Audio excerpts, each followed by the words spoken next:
Adelante. Gracias. Se escucha bien. Gracias, Carole. Maestro José Luis, muy buenas tardes. ¿Cómo está? Buenas tardes, licenciado. Muy bien, muchas gracias. Perfecto. Muchas gracias, nuestro amable. Administradora, no tengo autorización para grabar. Ya estamos grabando. Ya está. Perfecto, muchas gracias. Pues muy buenas tardes a todas y todos los asistentes a este taller con el objetivo de continuar la profesionalización de las personas servidoras públicas de esta Fiscalía General de Justicia de la Ciudad de México. A nombre de la Coordinadora General del Instituto de Formación Profesional y Estudios Superiores, María del Rosario Novoa Peniche, les doy la más cordial bienvenida a este taller denominado Autoría y Participación, que imparte el maestro José Luis Ramos Rivera, de quien me permitiré leer su semblanza. El maestro José Luis Ramos Rivera es licenciado en Derecho por la Facultad de Jurisprudencia de la Universidad Autónoma de Coahuila y cuenta con una maestría en Ciencias Penales por el Instituto Nacional de Ciencias Penales. Dentro de su trayectoria académica, ha sido investigador del área jurídico penal en el Instituto de Investigaciones Jurídicas de la Universidad Nacional Autónoma de México. Ha sido profesor de la Cátedra Teoría del Delito en el Instituto de la Judicatura Federal impartida a jueces de distrito. Ha sido profesor de posgrado en Maestría en Ciencias Penales impartiendo las cátedras de Teoría del Delito 1 y 2, Teoría del Caso, Autoría y Participación, Tentativa, Concursos y Derecho Procesal Penal en las divisiones de posgrado de las universidades de Guanajuato, Michoacán, Puebla, Chiapas, la Universidad Iberoamericana Campus León, la Universidad Humanitas de la Ciudad de México, también con Yucatán, Coahuila, Veracruz, Sinaloa, así como del Instituto Nacional de Ciencias Penales y de los posgrados auspiciados por las Procuradurías Generales de Justicia de los estados de Nayarit, Zacatecas, Oaxaca, Tabasco, Morelos, Guanajuato y por la entonces Procuraduría General de la República. Dentro de su trayectoria profesional, el maestro ha sido colaborador en la Comisión Nacional de Derechos Humanos, siendo primer y segundo visitador general y encargado del despacho de la presidencia de dicho organismo. Fue coordinador de asesores del Procurador General de la República durante la administración del doctor Jorge Carpizo. Fue director general de Asuntos Jurídicos de la Secretaría de Gobernación. Fue subprocurador general de la entonces Procuraduría General de la República durante la administración del licenciado Jorge Madrazo y actualmente es catedrático y capacitador especializado en asuntos penales. Cedo el uso de la voz al maestro José Luis Ramos Rivera. Adelante, maestro. Muchas gracias, licenciado, se lo agradezco mucho. Bien, pues buenas tardes tengan todos ustedes. Va a ser un gusto interactuar en esta semana durante 2 horas diarias, estas 2 semanas, durante 2 horas en los días que ustedes tienen en calendario, desarrollando el tema de la autoría y participación. Si les parece bien, yo voy a hacer la exposición de todos los temas y en el momento en que se presentara cualquier tipo de duda por parte de ustedes, pueden por favor abrir su micrófono y plantear esa duda o señalarlo para que se les pueda abrir el micrófono en ese momento. Son 2 horas diarias, así que no tendremos tiempo de descanso. Vamos a aprovechar lo más posible el tiempo que se nos ha asignado para la exposición. Y dicho esto, pues si me permiten, entro entonces al desarrollo de los temas de la autoría y participación. En la reforma de 2008, como ustedes saben, que actualmente tenemos vigente en el nuevo sistema de enjuiciamiento, se sustituyeron una serie de elementos procesales con los que ustedes hasta entonces venían trabajando. Estos dos requisitos procesales para la emisión de mandamientos judiciales y para el inicio de procesamientos judiciales habían sido hasta entonces, ustedes recordarán, el cuerpo del delito y la probable responsabilidad. Esos dos requisitos constitucionales fueron sustituidos en esta reforma de 2008, que comenzó a implementarse plenamente en 2016, por dos nuevos requisitos con los que ustedes trabajan hoy día en el nuevo sistema de corte acusatorio, en el juicio oral. Estos dos nuevos requisitos, como ustedes bien saben, es el establecimiento de un hecho que la ley señale como delito, lo que en la práctica llaman el hecho con apariencia delictiva, que vino a sustituir al cuerpo del delito de antaño. Y el segundo elemento, la probable responsabilidad, fue sustituido en esta reforma por la forma de autoría o participación que se atribuye al sujeto activo. Esto implica, señores licenciados, que fue elevado la autoría y participación al rango constitucional. Cuando la Constitución exige que se tenga que probar si el sujeto cometió el delito, autor, o participó en su comisión, partícipe. El constituyente, señores licenciados, elevó entonces a rango constitucional lo que hasta ese momento había sido un elemento objetivo del tipo, la forma de intervención delictiva. Hay una serie de reglas procesales que me parece indispensable que ustedes tengan bien presentes antes de comenzar a desarrollar el contenido de las formas de autoría, para mencionar la trascendencia y la importancia que tiene este tema. En el sistema anterior, cuando el agente del Ministerio Público no estaba bien seguro de la forma de intervención delictiva, por ejemplo, no tenía seguridad si se trataba de un coautor o de un autor paralelo, o si se trataba de un instigador o de un autor mediato, muchas veces señalaba, sobre todo en sus pliegos de conclusiones escritas, las dos formas de intervención delictiva. Le mencionaban al juez que estaban acreditados los extremos de la autoría mediata, por ejemplo, y razonaban por qué. Pero luego agregaban, en caso de que su señoría estime que no están satisfechos los requisitos del autor mediato, entonces se satisfacen los extremos de la instigación por esto y esto y esto, y desarrollaban también esa figura. Esa medida, señores licenciados, permitía al juez, a los jueces que lo estimaban procedente, que seleccionaran cuál era la forma de intervención correcta y desechaban la que era incorrecta. Era, digamos, menor el riesgo que corría el agente del Ministerio Público al señalar dos o a veces hasta más formas posibles de intervención delictiva.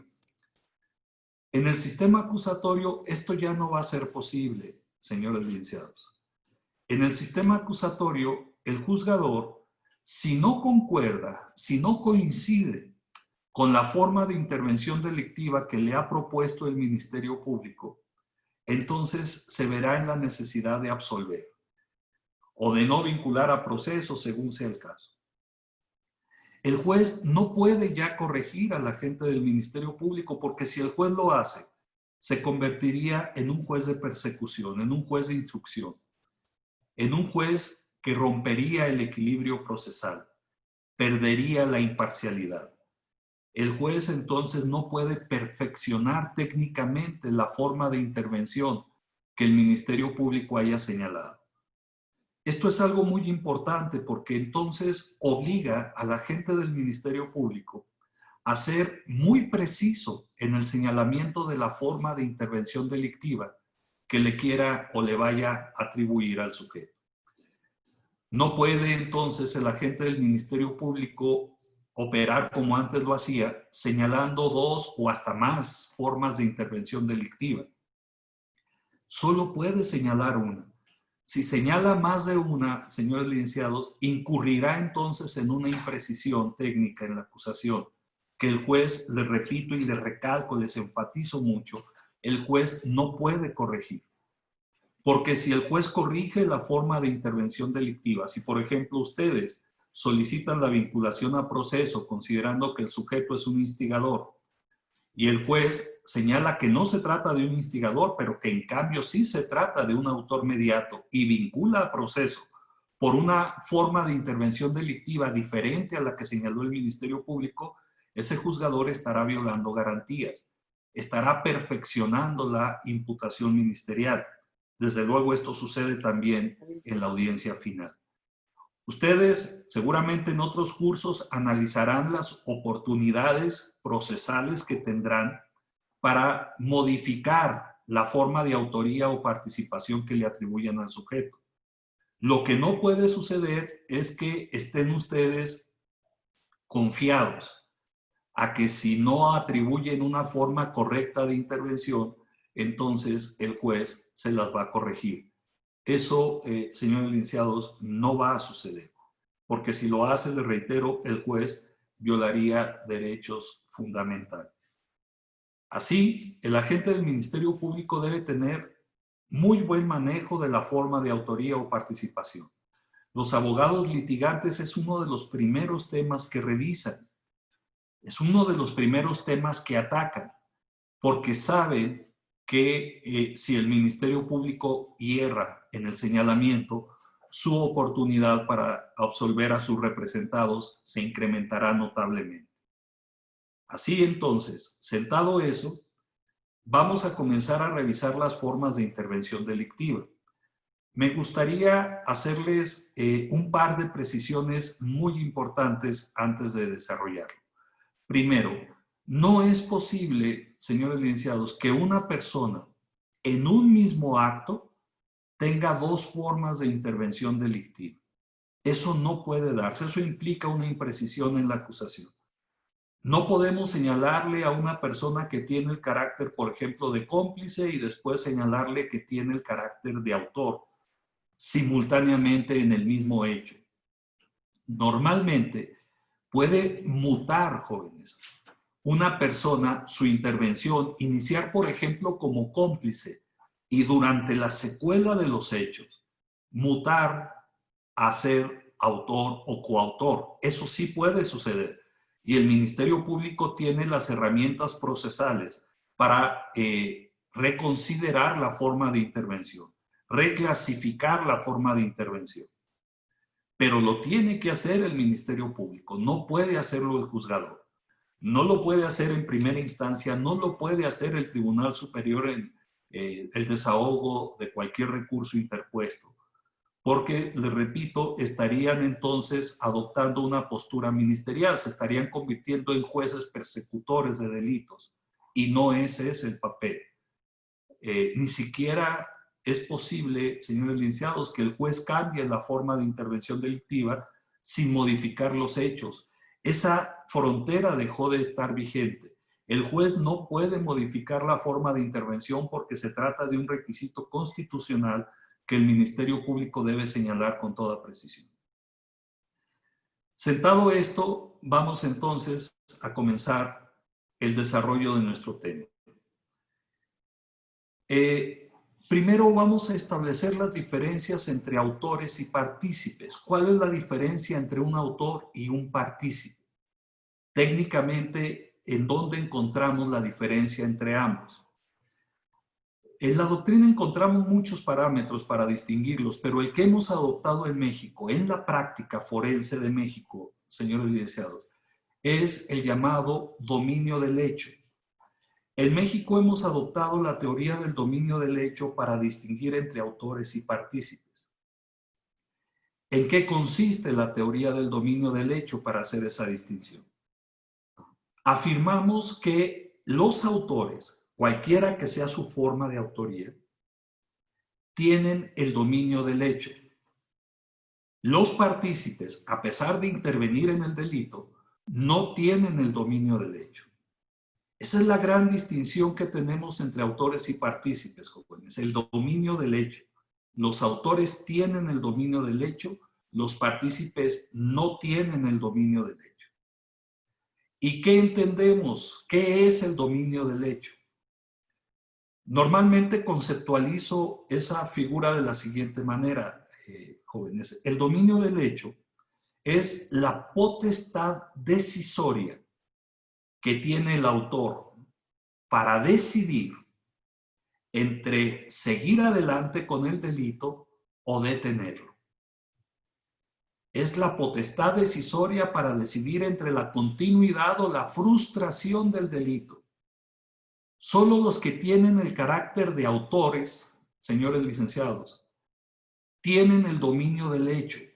Dominan el evento de tal manera, tienen tal señorío, tal control sobre el evento, que son los únicos que pueden decidir entre seguir adelante o detenerse. Los partícipes no tienen ese control. Intervienen en el delito, pero no es indispensable su aportación. No tienen el dominio del hecho. Esa es la gran diferencia práctica, procesal, forense, entre autores y partícipes. Esta diferencia, señores licenciados, no es doctrinal, no es conceptual, es práctica, es forense, es dogmática. Esto es lo que aplican los jueces tanto del fuero común como del fuero federal todos los días a lo largo de todo el país.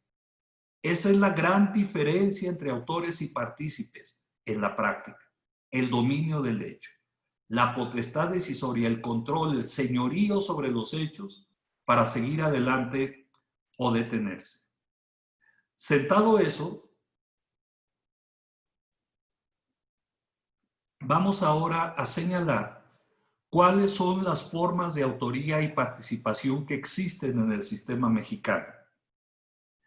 Lo que haremos a lo largo de nuestro curso es desarrollar el contenido técnico de cada una de esas formas de autoría y participación, por lo menos sus aspectos más generales, dado el límite de tiempo que tenemos.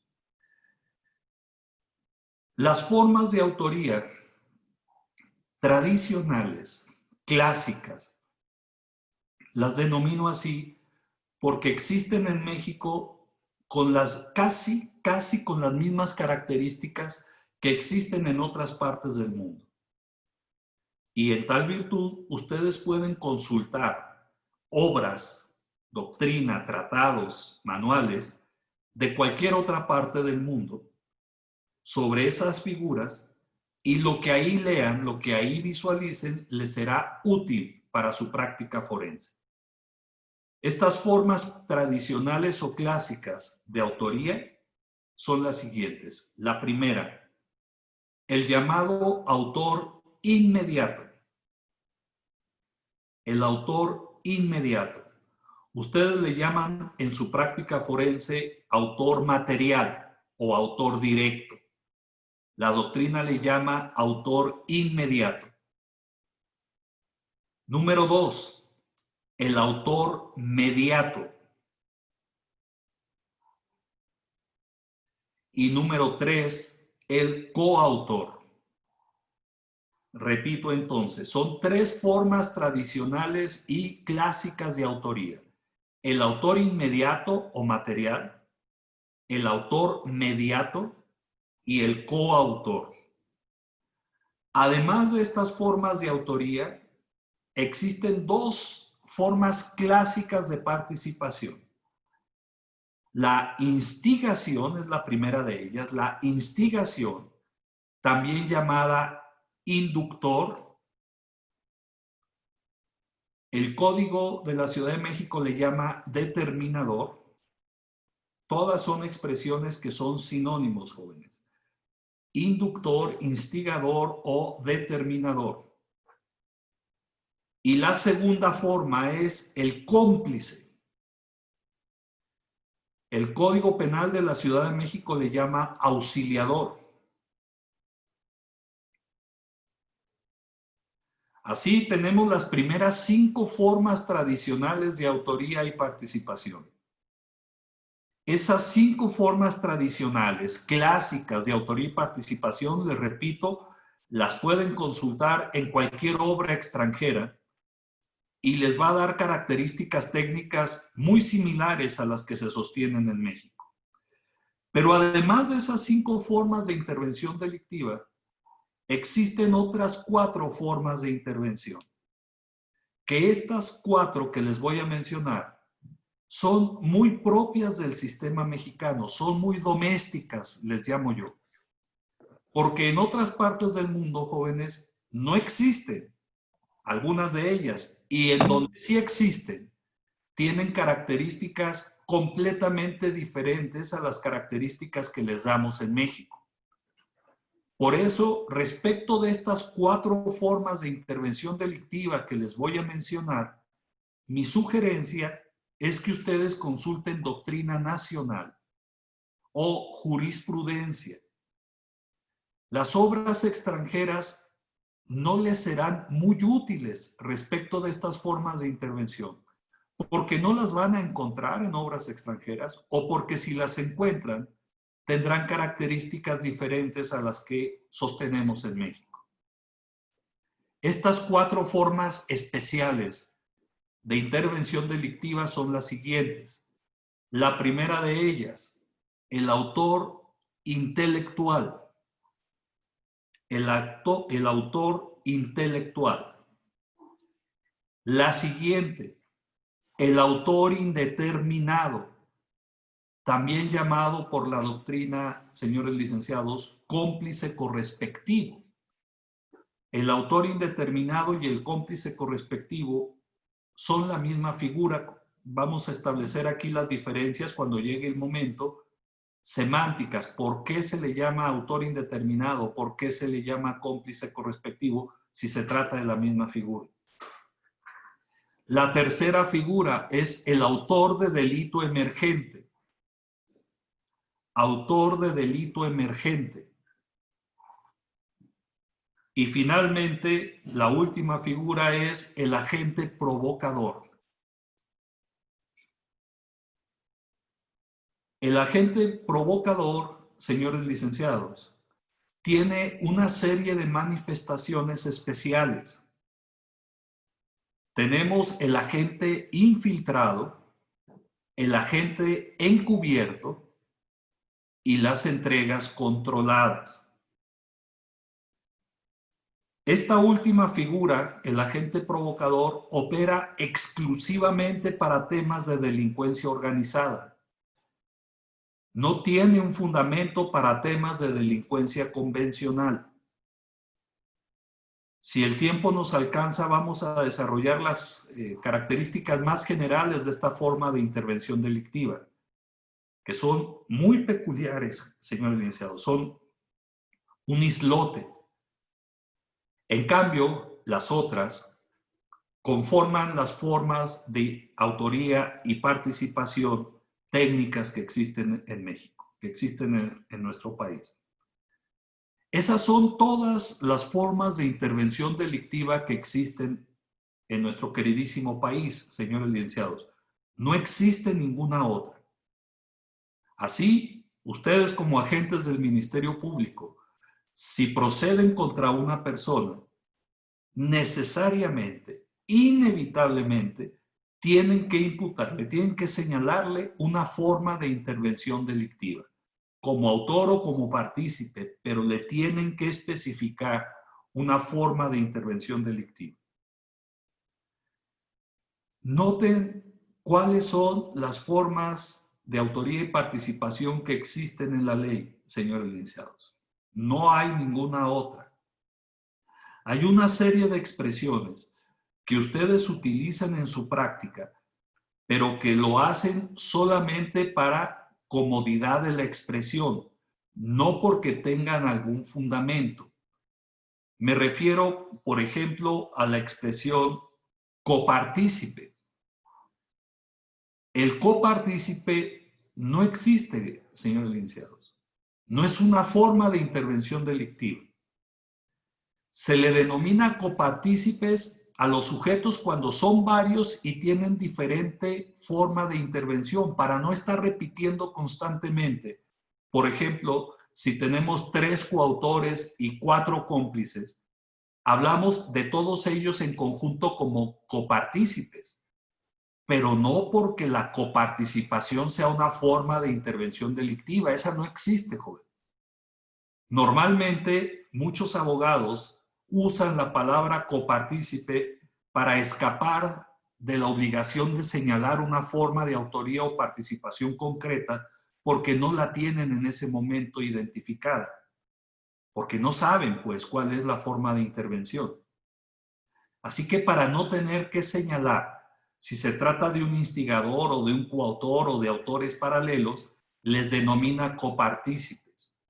Eso a lo mejor les permitirá salir del paso en una entrevista con algún litigante, pero de ninguna manera pueden ustedes utilizar esa expresión como si fuera una forma de intervención delictiva.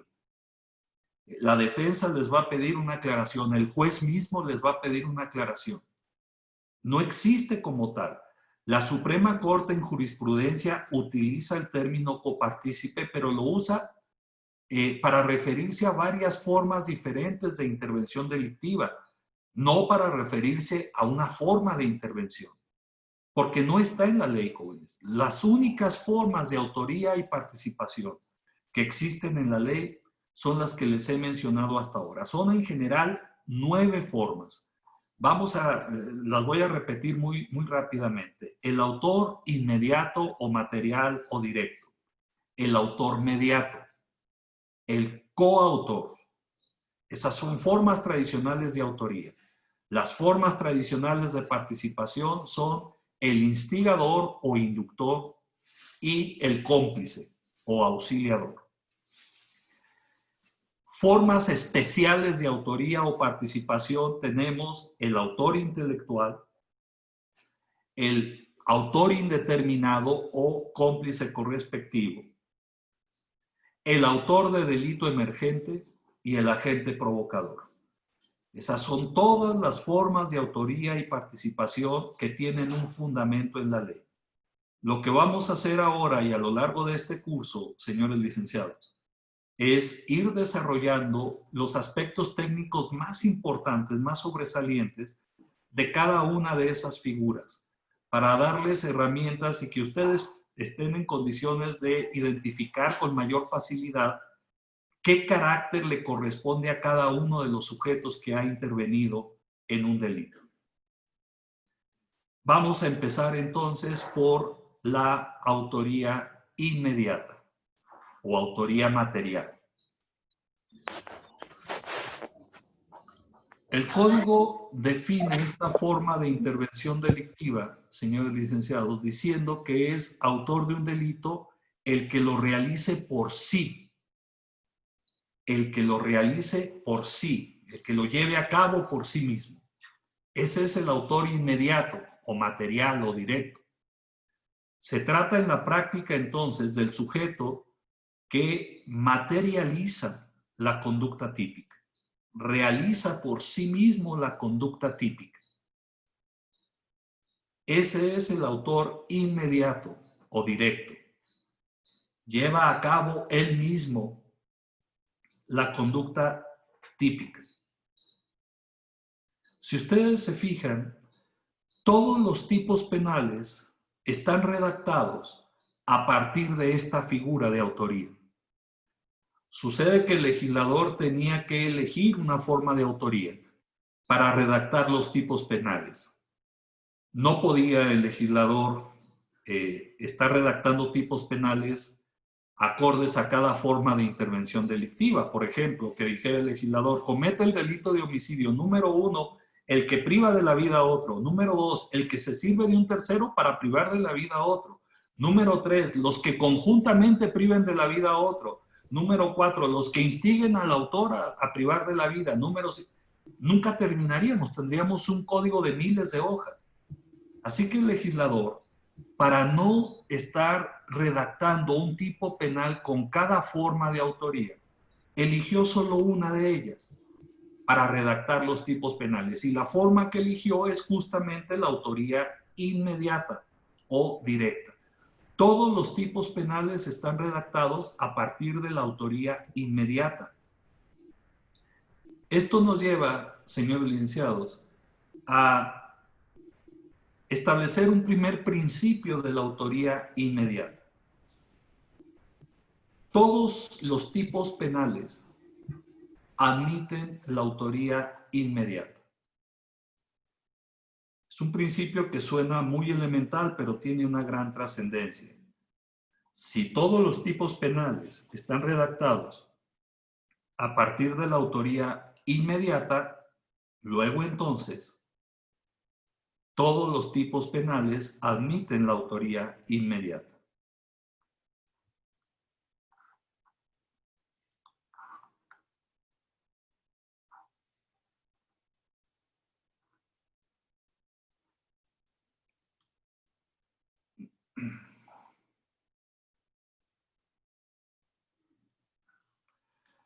Bien, este principio que parece tan elemental, todos los tipos penales admiten la autoría inmediata, nos lleva a hacer una serie de reflexiones técnicas. Un error constante, señores licenciados, en los agentes ministeriales, en los agentes del Ministerio Público, es considerar que cuando hay varios sujetos que intervienen en un hecho, la figura que se actualiza es la coautoría, por el hecho único de que sean varios los sujetos que intervengan en el delito. Esto no es necesariamente cierto, señores licenciados. Es posible que intervengan varios sujetos en un delito y esos sujetos todos tengan el carácter de autores inmediatos. ¿Cuándo sucede esto? Miren ustedes, hemos dicho hasta ahora que el autor inmediato es el que materializa por sí mismo la conducta típica. Pero cuando la conducta típica, la conducta establecida en el tipo, señores licenciados, requiere para su ejecución más de un sujeto, requiere que intervengan 2 o más sujetos o 3 o más sujetos, entonces esos 3 o más, esos 2 o más sujetos que intervienen, señores licenciados, son quienes están por sí mismos materializando el delito. Y por lo tanto son autores inmediatos del delito, aunque sean varios. Entonces, no consideren que el hecho de que haya varios sujetos interviniendo en un delito sea un sinónimo de coautoría. No necesariamente es así. Es posible que el delito, para ser cometido, requiera necesariamente, de acuerdo al contenido del tipo penal, la intervención de 2 o más sujetos o de 3 o más sujetos. El ejemplo más claro de esta situación lo representa el delito de delincuencia organizada. El delito de delincuencia organizada, para ser cometido, se requiere que varios sujetos pertenezcan a la organización. Así, un solo sujeto no puede conformar una organización. Se requiere para pertenecer, que ese es el verbo rector del delito de delincuencia organizada, que haya varios sujetos que pertenezcan. Todos ellos, todos los que conformen el grupo de delincuencia organizada, serán considerados autores inmediatos, autores materiales o autores directos. No son coautores de delincuencia organizada, son autores directos, porque se requiere, reitero, la intervención de todos para configurar el verbo rector del tipo. Ese verbo rector no puede ser llevado a cabo por una sola persona, se requieren varias y por lo tanto esas varias son autores materiales. Lo mismo sucedía con el tipo, que entiendo que ya no está vigente, la verdad no estoy 100% seguro, de asociación delictuosa. Para que hubiera asociación delictuosa, o para que haya, en caso de que siga vigente, se requiere la intervención de 2 o más sujetos o de 3 o más sujetos, según algunos códigos estatales. Todos ellos son autores inmediatos o materiales del delito de asociación delictuosa. No son coautores de asociación delictuosa. Para que se dé la coautoría se requieren otro tipo de requisitos técnicos que vamos a estudiar un poco más adelante. Pero entonces tenemos, autor inmediato es quien materializa la conducta típica, sea uno o varios sujetos, según los que hagan falta, de acuerdo a la redacción del tipo penal. La inmensa mayoría de los tipos penales, para la realización de la conducta típica basta un solo sujeto, pero existen excepciones, como las que les acabo de mencionar, en donde se requieren más de un sujeto para la configuración de ese delito. Ahora bien, todos los delitos admiten la autoría inmediata. Hasta ahí vamos. Es un principio relativamente sencillo, porque todos los tipos penales están redactados a partir de esta forma de autoría. Pero luego viene el siguiente principio, que es bastante más complicado. Algunos delitos de ese universo donde todos admiten la autoría inmediata, algunos de ese universo única y exclusivamente admiten la autoría inmediata. No admiten otra forma de autoría, es decir, no admiten ni la autoría mediata ni admiten la coautoría. Su naturaleza jurídica no les permite configurar esas formas de intervención delictiva. A esos delitos, señores licenciados, que solamente admiten la autoría inmediata, se les denomina técnicamente delitos de propia mano. Así se conocen en la doctrina y así los pueden ustedes encontrar en la jurisprudencia. Delitos de propia mano. Conceptualmente diríamos, ¿qué son los delitos de propia mano? Son aquellos delitos que únicamente admiten para su configuración, para su tipificación, la autoría inmediata. Si el Ministerio Público le imputa en alguno de esos delitos la autoría mediata o la coautoría a un sujeto, estará cometiendo un grave error técnico. Porque esos delitos, los delitos de propia mano, no admiten ni la coautoría ni la autoría mediata. Solamente, única y exclusivamente, admiten la autoría material o inmediata. Así, redundando la idea, todos los delitos admiten la autoría inmediata. Vamos a pensar que el universo de delitos de nuestro país sean 1000. Voy a inventar. Tenemos 1000 delitos. Los 1000 admiten la autoría inmediata. Ese es el primer principio. Pero de esos 1000, 50 admiten única y exclusivamente la autoría inmediata. No admiten otra forma de autoría. Esos 50. Los restantes 950 delitos sí admiten coautoría, sí admiten autoría mediata. Pero esos 50 del universo de 1000, no. A esos delitos que única y exclusivamente admiten autoría inmediata se les denomina delitos de propia mano. Vamos a ver ejemplos de delitos de propia mano para irlos identificando. El primero de ellos, de estos ejemplos, la declaración falsa, jóvenes. La falsedad en declaraciones, ya sea ante autoridad judicial o ante autoridad distinta a la judicial. Si varios testigos se ponen de acuerdo para mentir a la hora de la audiencia, cada uno de ellos habrá cometido un delito autónomo de falsedad. No se puede configurar la coautoría en la falsedad. ¿Por qué razón? Porque la falsedad es un delito de propia mano. Solamente admite la autoría inmediata, no admite otra forma de autoría.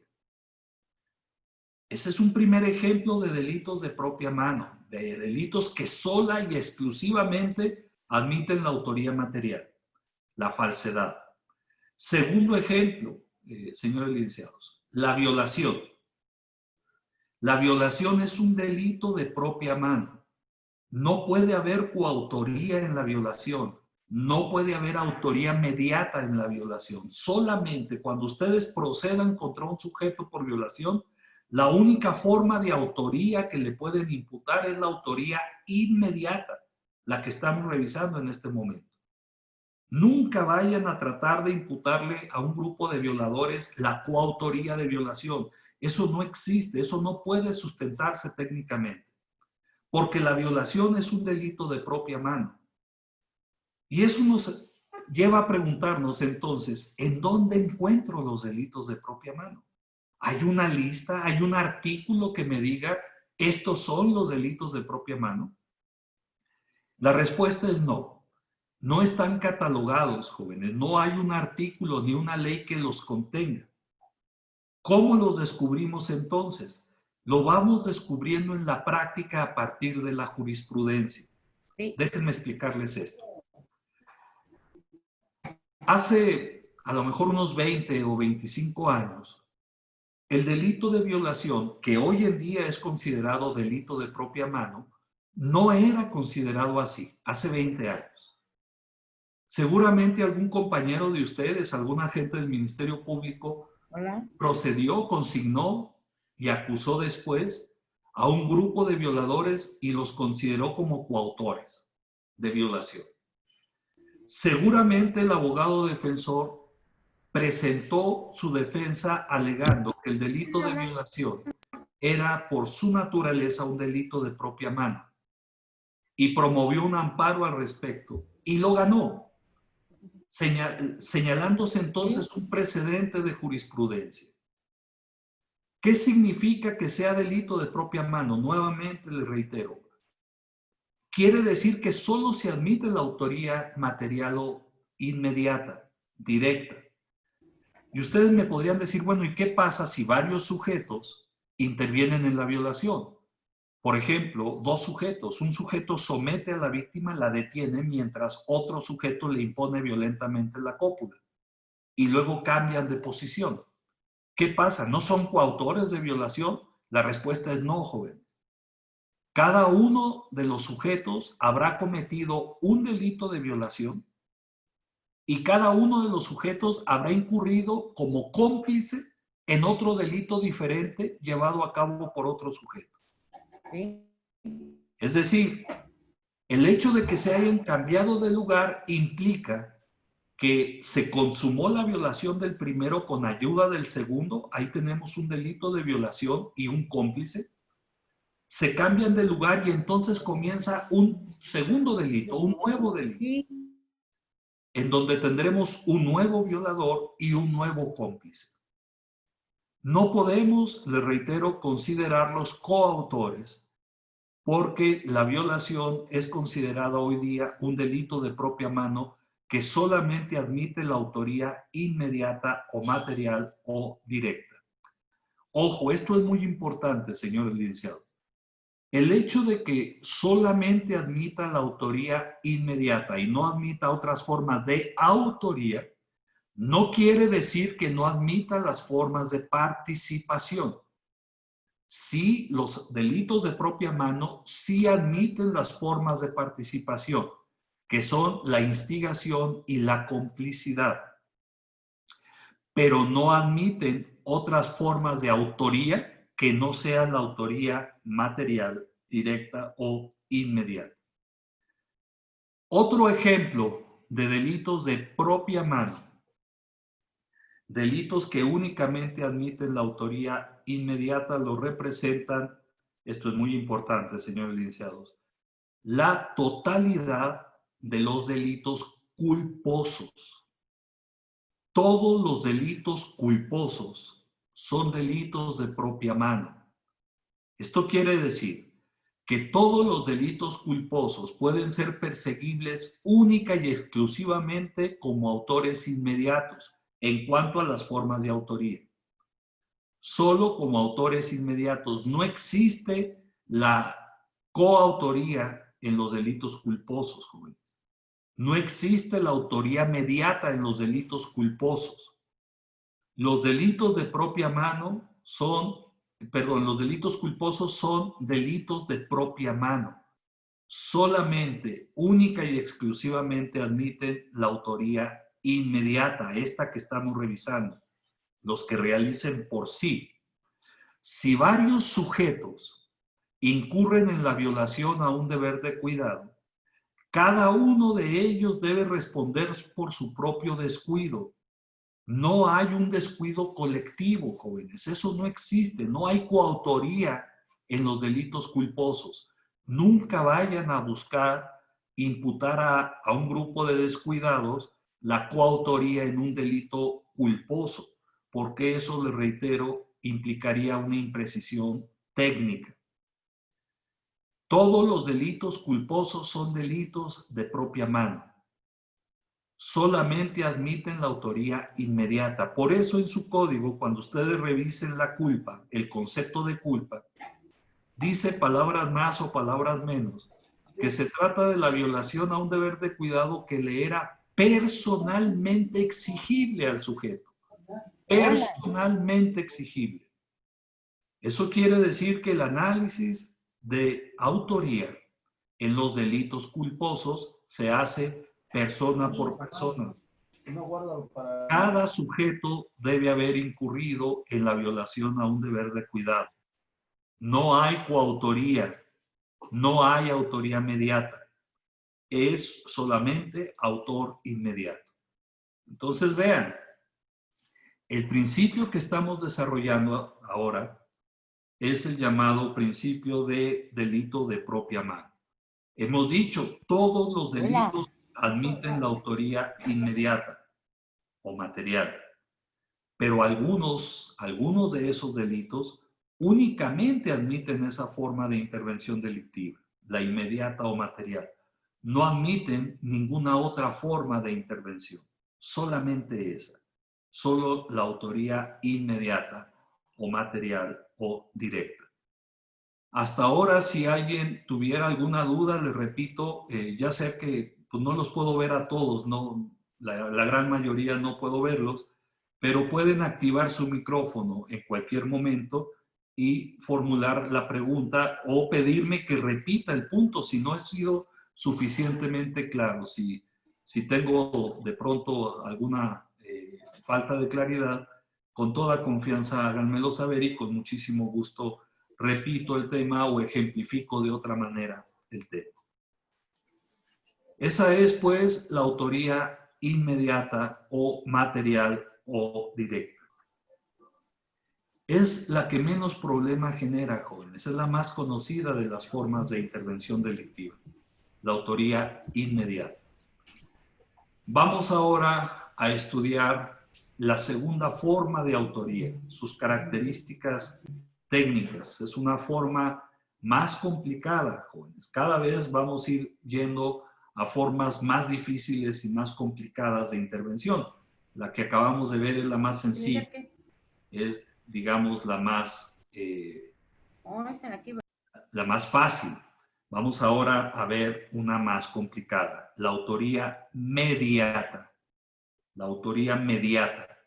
El código, señores licenciados, la define diciendo que es autor mediato el que lleva a cabo el delito sirviéndose de otra persona.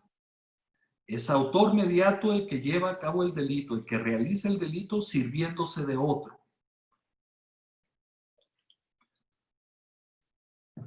Maestro, disculpe la interrupción. Dígame, Tiene un link donde dice participantes en la parte de abajo, en la barra de tareas de su pantalla. Ajá, sí. Ahí podemos ver a una persona que tiene una manita azul. Son las personas que desean participar. Ok. Ya veo. Y para darle su intervención... Él solo puede activar su micrófono y ya lo podemos escuchar. Muy bien, pues si me hace favor la persona que está levantando la mano, acá lo identifico como Huawei Y7, de abrir su micrófono y participar.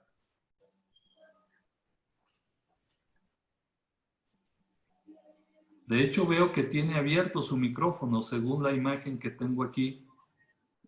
¿Puede, por favor, intervenir?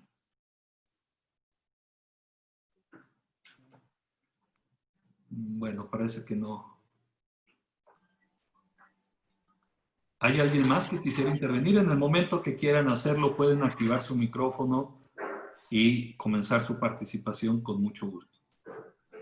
Bien, les decía, el autor mediato es entonces aquella persona que se sirve de otra persona para materializar el delito.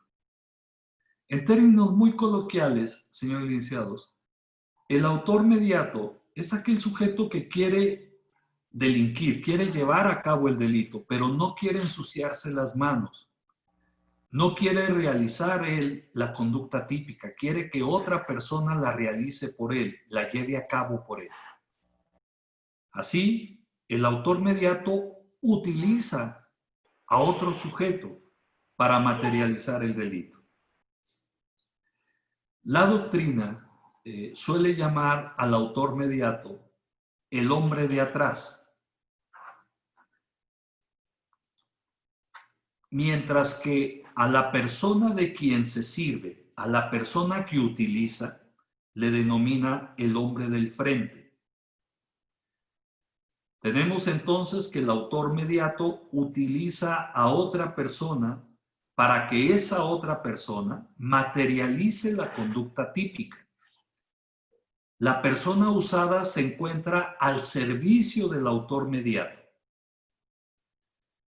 Esta figura, señores licenciados, nos permite sancionar no solamente al sujeto que materializa la conducta típica, sino a aquel sujeto a quien sirve con esa materialización. Así, identifiquen cómo siempre que hablemos de autoría mediata, habremos de hablar de dos personajes. Siempre, en todos los casos de autoría mediata, habrá dos personajes. El hombre de atrás, el autor mediato propiamente dicho, y el hombre del frente, que es la persona de quien se sirve, la persona utilizada por el hombre de atrás. Siempre, en todos los casos de autoría mediata, el Ministerio Público estará obligado a identificar a los dos personajes. Siempre que ustedes tengan un caso de autores mediatos o de autor mediato, sepan que deben identificar a dos personajes, el hombre del frente y el hombre de atrás. El que materializa la conducta típica, que es el instrumento, y el hombre de atrás, el que está usando, sirviéndose del instrumento. Las dos personas, los dos sujetos, tienen que ser identificados por el Ministerio Público. Ahora bien, cada uno de estos personajes, cada uno de estos dos sujetos, señores licenciados, debe reunir una serie de características técnicas indispensables. Vamos a revisar las características técnicas primero de uno y luego del otro. Primero vamos a revisar las características técnicas del hombre de atrás, del autor mediato propiamente dicho. Voy a poner para desarrollar este tema, este punto en particular, un ejemplo muy sencillo para basarnos en este ejemplo en el desarrollo de la autoría mediata. Imaginen que estuviéramos en un curso presencial. Imaginen que yo estuviera allá en el IFP impartiendo esta clase a un grupo en un salón de clases. Si ustedes han estado ahí en el instituto, pues recordarán que en los salones hay una computadora en el escritorio del profesor. Así que imaginen que yo me quiero robar esa computadora, pero no quiero tomarla por mí mismo y llevarla a mi carro. Así que se me ocurre hacerlo de la siguiente manera. Le digo a cualquiera de ustedes que al final del curso, al final de la clase, que tengo que pasar a hacer trámites administrativos en la dirección del instituto. Les pido que me auxilien subiendo mi computadora a mi carro, cuando en realidad la computadora no es mía. Y alguno de ustedes me dice, sí, licenciado, ¿cómo no? No se preocupe. Vaya usted a hacer el trámite que necesite, tome su tiempo. Nosotros nos ocupamos de subir su computadora a su vehículo. Vean cómo me estoy apoderando de la computadora. La estoy robando, pero no estoy materializando yo la conducta típica. Me estoy sirviendo de alguno de ustedes a quien engañé haciéndole creer que la computadora era mía, para que ustedes materialicen la conducta y la lleven a mi cargo. Eso es a grandes rasgos lo que hace el autor mediato, señores licenciados. Se sirve de otra persona. Ahorita vamos a ver cuáles son las herramientas de las cuales se puede servir el autor mediato para instrumentalizar al hombre del frente.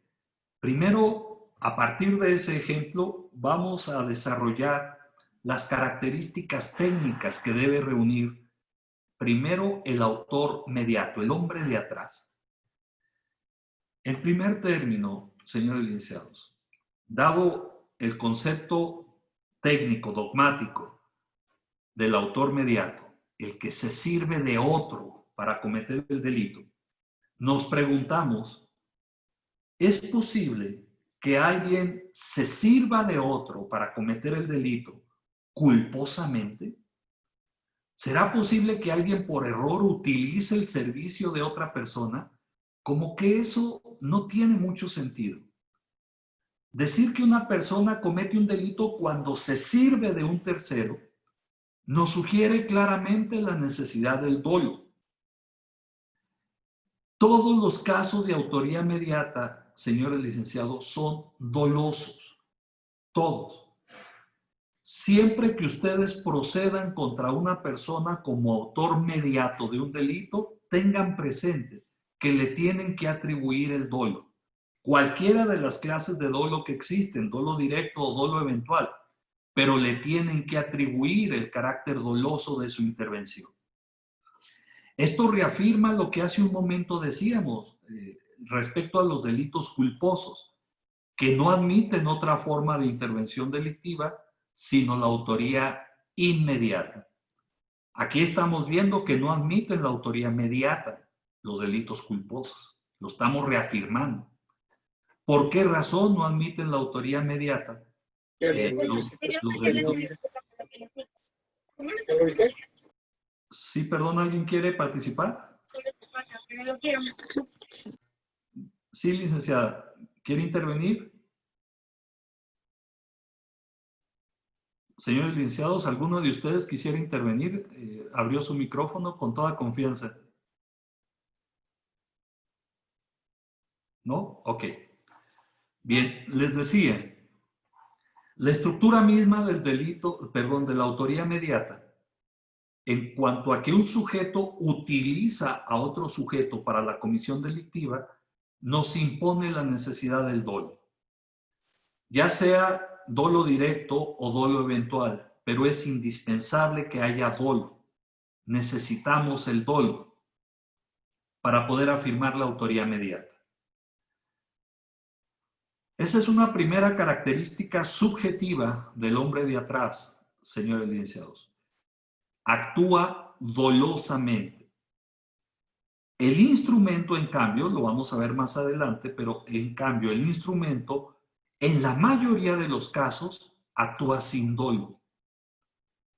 En el ejemplo que estamos usando como base de nuestro tema, yo le pedí a alguno de ustedes que subiera la computadora a mi carro, pero lo engañé, le hice creer que la computadora era mía.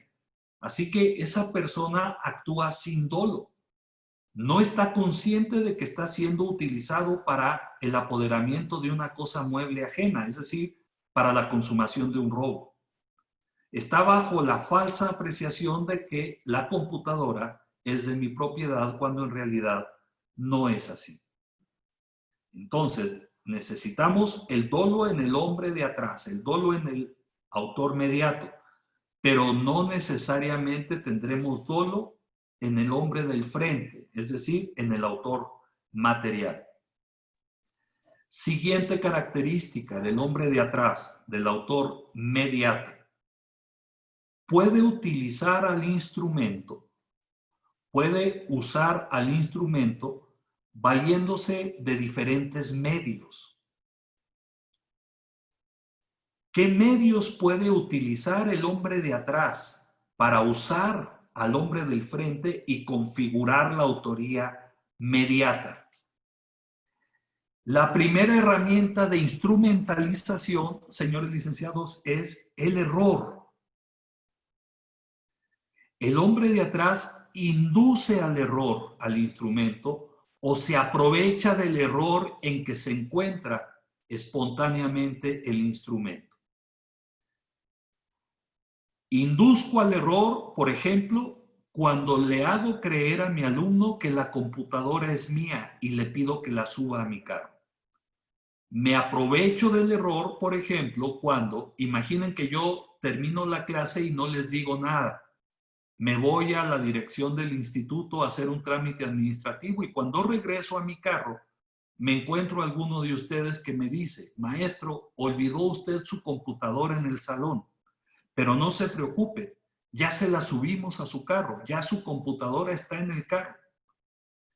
Vean cómo, y yo me quedo callado, no digo nada. Yo no induje al error al instrumento. El instrumento se colocó en una situación de error por sí mismo, de manera espontánea. Lo que yo estoy haciendo es aprovechar el error en el que se encuentra el instrumento. El instrumento cree que la computadora es mía, cuando no es así. Yo no lo induje al error, pero sí estoy aprovechando el error en que se encuentra. En cualquiera de los dos casos, señores licenciados, se configura la autoría mediata. Tanto cuando yo engaño al instrumento, como cuando me aprovecho del error en que el instrumento se coloca por sí mismo, sin necesidad de que yo lo haya inducido al error. En ambos casos tendremos configurada la autoría mediata. Sin embargo, señores licenciados, como ustedes bien saben, en el sistema mexicano, tanto federal como en la Ciudad de México, existen dos clases de error en nuestra ley. El error de tipo y el error de prohibición. Son las únicas clases de error que hoy en día están vigentes en nuestro código, señores licenciados. No hay ya error de hecho y error de derecho, error de concusión, error de... Existen a lo mejor en la doctrina, pero en la ley solamente tenemos dos clases de errores. El error de tipo y el error de prohibición. Y entonces nos preguntamos, ¿cuál de los dos, o los dos, pueden ser usados por el hombre de atrás para configurar la autoría mediata? Para responder a esta pregunta, señores licenciados, primero debemos tener bien claro en qué consisten las clases de error, cuáles son las características técnicas del error de tipo y del error de prohibición. Saber con toda claridad cuál es cuál, para poder identificar entonces en un caso concreto si tenemos un autor mediato a partir del empleo del error de tipo o a partir del empleo del error de prohibición. Vamos a ver. Vamos a estudiar primero el error de tipo. ¿En qué consiste? ¿Qué es el error de tipo? ¿Y cuáles son sus efectos jurídicos? ¿Qué pasa, pues, cuando una persona induce a otra a un error de tipo? ¿Cuáles son las consecuencias jurídicas del error de tipo? ¿Qué está alegando en una audiencia un abogado defensor cuando su teoría del caso se basa en un error de tipo? ¿Qué es lo que está buscando? ¿Qué está atacando de la teoría del caso del Ministerio Público? Bien, vamos a responder a esas preguntas explicando con toda claridad el error de tipo. El error de tipo yo le llamo, jóvenes, el asesino del dolo. La primera consecuencia del error de tipo cuando se presenta es eliminar el dolo. Si hay error de tipo, no hay dolo, jóvenes. Esa es la primera gran consecuencia, eliminar el dolo. Cuando un abogado defensor en una audiencia alegue en su teoría del caso el error de tipo, lo que está haciendo es cuestionar la existencia del dolo. Está argumentando que no hay dolo en el caso concreto. En eso se basa su estructura de defensa. Así que el error de tipo, su primer efecto es aniquilar al dolo cuando se presenta. ¿Y en qué consiste el error de tipo? ¿Qué es el error de tipo? El error de tipo, jóvenes, conceptualmente, de acuerdo a lo que dice el código, es el error que recae sobre cualquiera de los elementos objetivos o normativos del tipo. Es el error que recae sobre cualquiera de los elementos objetivos o normativos del tipo. ¿Cuáles son esos elementos objetivos o normativos del tipo? Existen 8 elementos objetivos en el tipo penal que la doctrina ha podido desarrollar y que a lo mejor en algún otro curso podremos platicar sobre ellos. En este momento solamente se los enumero. El primero de ellos es la conducta. El segundo de ellos es el resultado. El tercero es el nexo de atribuibilidad, nexo de atribución del resultado a la conducta. El cuarto son los sujetos, activo y pasivo, del tipo penal. El quinto es el objeto. El sexto es el bien jurídico tutelado. El séptimo son los medios comisivos específicos. Y el octavo son las circunstancias de lugar, tiempo, modo y ocasión.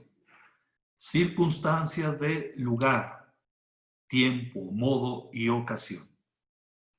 Esos son los elementos objetivos del tipo.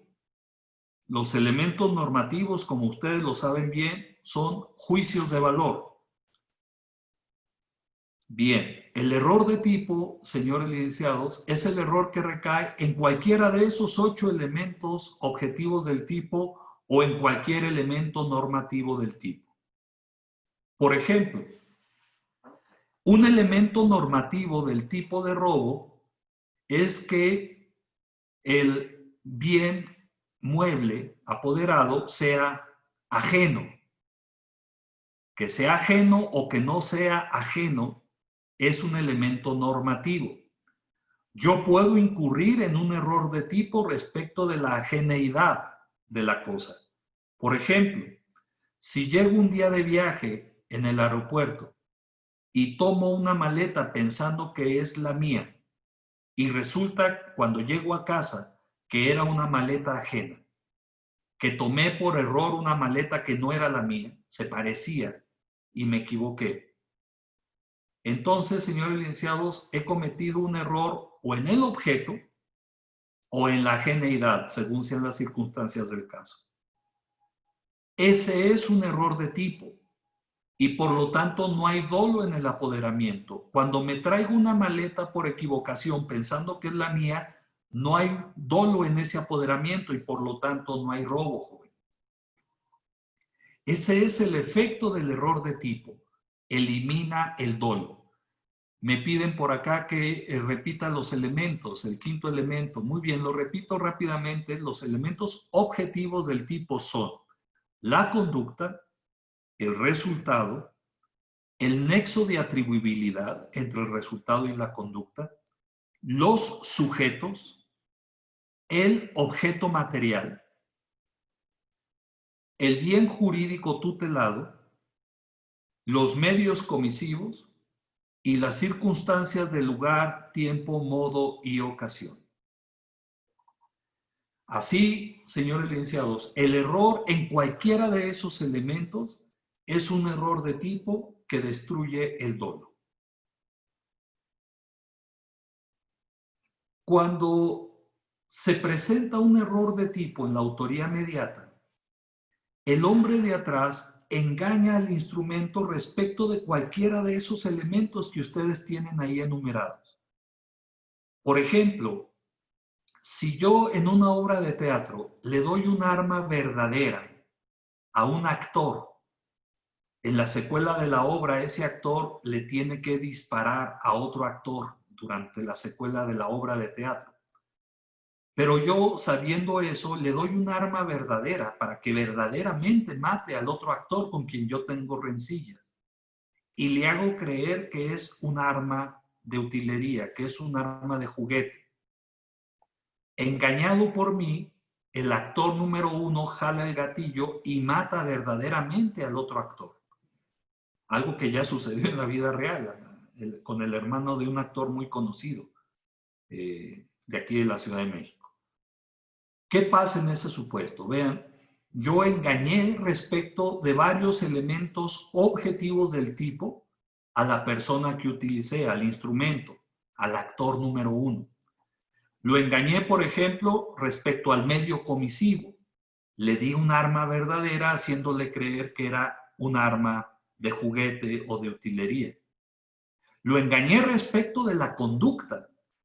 Ese actor estaba pensando que iba a simular un asesinato, a actuar un asesinato simulado en una obra de teatro, cuando en realidad iba a llevar a cabo un asesinato verdadero. La conducta que él identificaba como una conducta de actuación, en realidad era una conducta de homicidio, pero él no lo sabía. Así que lo engaño también respecto de la conducta. Ese es un error de tipo, jóvenes, respecto de alguno de los elementos objetivos o normativos del tipo. Vamos a profundizar un poquito más en este tema. El error de tipo, que como les he dicho puede recaer en cualquiera de los elementos que ustedes tienen ahí numerados. El más complejo de todos ellos, señores licenciados, desde mi punto de vista, un tema verdaderamente complicado, es el error que recae sobre el tercer elemento, el error en el nexo de atribuibilidad. Es muy complejo. Se distrae, se desvía el procedimiento causal. Hay un error que la doctrina denomina error en el golpe. Se presenta, por ejemplo, cuando la policía llega a una casa de seguridad y hay un grupo de secuestradores y se da un tiroteo y un oficial de policía le dispara a un secuestrador. La bala no le da, rebota en una pared y mata al secuestrado. ¿Qué pasa con ese oficial de policía? ¿Debe responder por un delito doloso de homicidio? ¿Debe responder por un delito culposo de homicidio? ¿No debe responder por ningún resultado? Ese es un error de tipo respecto al tercer elemento objetivo, que es el error respecto del nexo de atribuibilidad. Puede haber error en los sujetos, jóvenes. Por ejemplo, el error en el sujeto pasivo. Yo quiero asesinar a Emilio, mi vecino, que vive aquí al lado, y un día le disparo a su carro, al conductor, pensando que es Emilio, y resulta que era otra persona, que era su compadre a quien le había prestado el carro. Ese es un error en el sujeto pasivo, es error en la persona. De todos los errores que pueden recaer, les repito, sobre cualquiera de los elementos objetivos del tipo, el único que no destruye el dolo, jóvenes, el único error de tipo que no destruye el dolo es el error que cae en el sujeto pasivo como titular del bien jurídico afectado. El ejemplo que les acabo de dar de Emilio. Es el único error. Se equivoca de sujeto pasivo. Déjenme darles, a pesar de ese error, el dolo se mantiene, jóvenes, pero es el único caso. Déjenme darles un ejemplo de ello. Imaginen que estamos en un salón de clase y tenemos nuestro intermedio. Salen todos ustedes para conseguir un café, un refresco, un agua, y yo me quedo solo en el salón de clases. Y de pronto veo la bolsa que dejó ahí la licenciada Juanita, su bolsa personal. Así que yo voy, abro la bolsa y saco el dinero de la bolsa. Cuando regresan todos ustedes, yo he guardado ese dinero, asumo que he robado a la licenciada Juanita. Pero resulta que la bolsa estaba en el lugar de la licenciada Juanita, pero no era de ella. La bolsa en realidad pertenecía a la licenciada Lupita. Yo he robado en realidad a la licenciada Lupita, no a la licenciada Juanita, a quien yo pensé que estaba robando. Hay un error en el sujeto pasivo. Vean, el delincuente se equivoca respecto de la identidad del sujeto pasivo, de quién es el titular del bien jurídico afectado. Ese error para el dolo, jóvenes, es intrascendente. El dolo se mantiene. Habrá un robo doloso en ese caso, a pesar de que yo haya pensado que estaba robándole a la licenciada Juanita, cuando en realidad estaba robándole a la licenciada Lupita. Ese es el único error de tipo, el que recae sobre la identidad del sujeto pasivo, que no destruye el dolo. Fuera de ese caso, señores licenciados, cualquier error que recaiga sobre cualquiera de los elementos que ustedes tienen ahí numerados, destruye el dolo. Ese es el error de tipo y su efecto es destruir el dolo. Esto lo dice el Código Penal de la Ciudad de México, no es doctrina ni es teoría.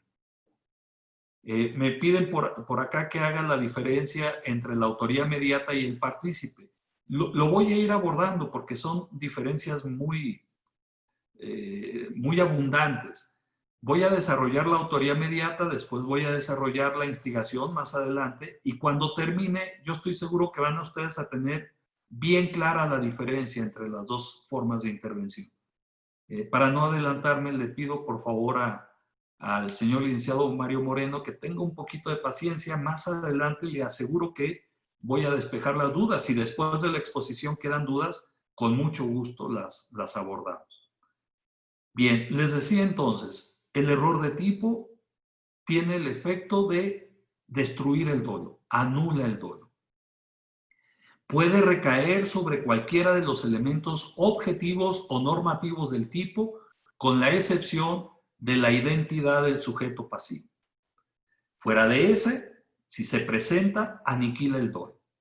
Ahora bien, nuestro código, señores licenciados, divide el error de tipo en dos especies. Hay dos clases de error de tipo.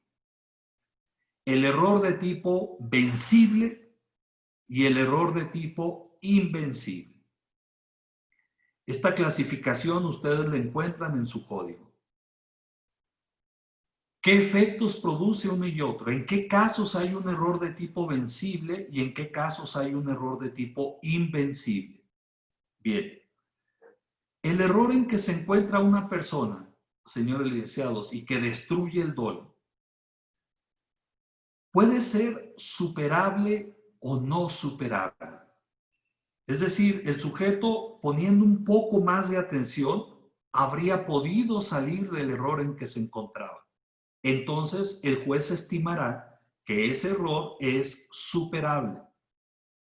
En cambio, si el juez considera que no importa cuánto cuidado hubiese puesto el sujeto activo, no había manera de que saliera del error en que se encontraba, entonces el juez considerará que ese error es insuperable o invencible.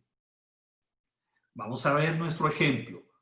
Yo le pedí a alguno de ustedes que subiera la computadora del salón de clases a mi carro, haciéndole creer falsamente que la computadora era de mi propiedad, cuando en realidad no era así. Me estoy apoderando, estoy robando esa computadora, pero la persona de quien me sirvo, alguno de ustedes como alumno, está bajo un esquema de error. Se está equivocando porque él tiene un error, por ejemplo, en la ajeneidad de la cosa, en el elemento normativo del delito de robo. El alumno piensa que la cosa es de mi propiedad, que la computadora es de mi propiedad, cuando no es así. Así que tiene un error en el elemento normativo del tipo de robo. Imaginemos por un momento que todos ustedes son jueces y están enjuiciando a ese alumno. Si ustedes como jueces valoraran ese error de tipo, lo primero que tienen que resolver, señores licenciados, es si en su consideración, en su valoración, ese error era vencible o invencible. Es decir, si el alumno que creyó erróneamente que la computadora era de mi propiedad, si el alumno tenía forma de salir de su error o si no tenía manera de salir de su error. Si ustedes, por ejemplo, razonan como jueces de esta manera, diciendo, bueno, el Ministerio Público ha probado que todas las computadoras del instituto están inventariadas y que tienen una etiqueta en la parte baja que las identifica como propiedad del Instituto de Formación Profesional. Luego, si el alumno hubiese puesto más atención y más cuidado en el objeto, habría salido del error en que se encontraba. Se habría dado cuenta que en realidad la computadora no era propiedad del maestro, sino propiedad del instituto. Por lo tanto, considero que se trata de un error de tipo vencible o superable. Ese podría ser un razonamiento del juez para inclinarse a considerar como vencible ese error. Pero en cambio, podría otro juez razonar así. No había manera, no había nada que el alumno pudiera haber hecho que lo sacara de su error. El equipo de cómputo no estaba identificado. No había razón para que el alumno dudara de lo que el maestro le estaba diciendo en cuanto a que él era el propietario de la computadora. Ninguno de sus compañeros sacó del error en que se encontraba al alumno.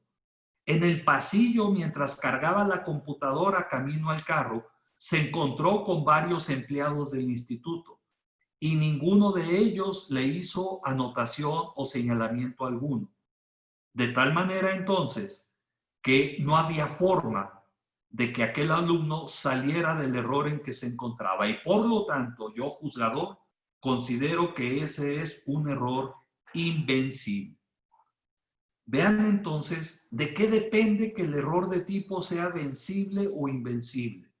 Depende del criterio del juzgador en cuanto al cuidado que la persona que está en error habría puesto en el asunto.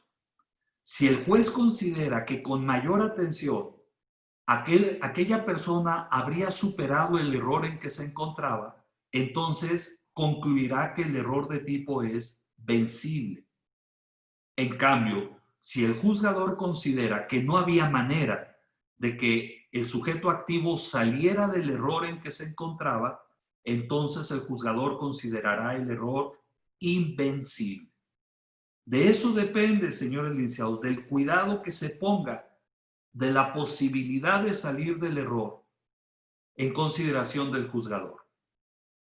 Ahora bien, es muy importante clasificar en vencible o invencible el error, porque las consecuencias jurídicas son totalmente diferentes según se trate de uno o de otro error.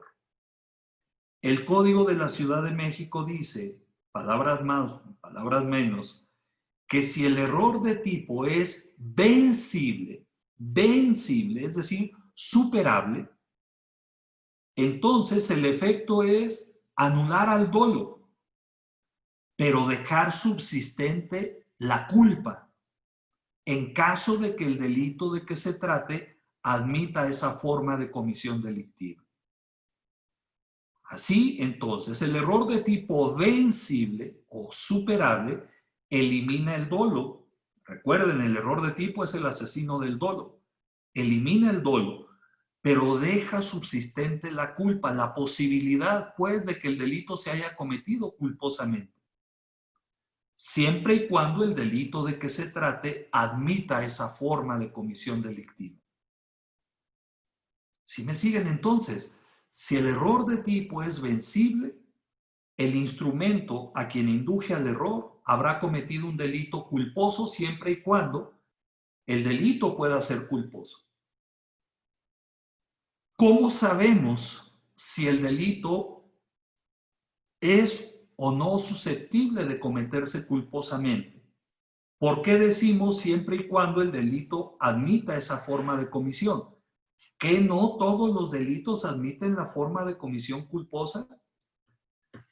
Para resolver esta pregunta, señores licenciados, debemos mencionar que existen dos mecanismos, dos técnicas para resolver qué delitos admiten la comisión culposa y qué delitos no la admiten.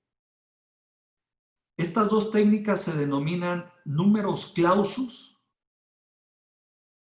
y la otra numerus apertus o abiertos. Números cerrados y números abiertos. Numerus clausus o numerus apertus. ¿En qué consisten estos sistemas?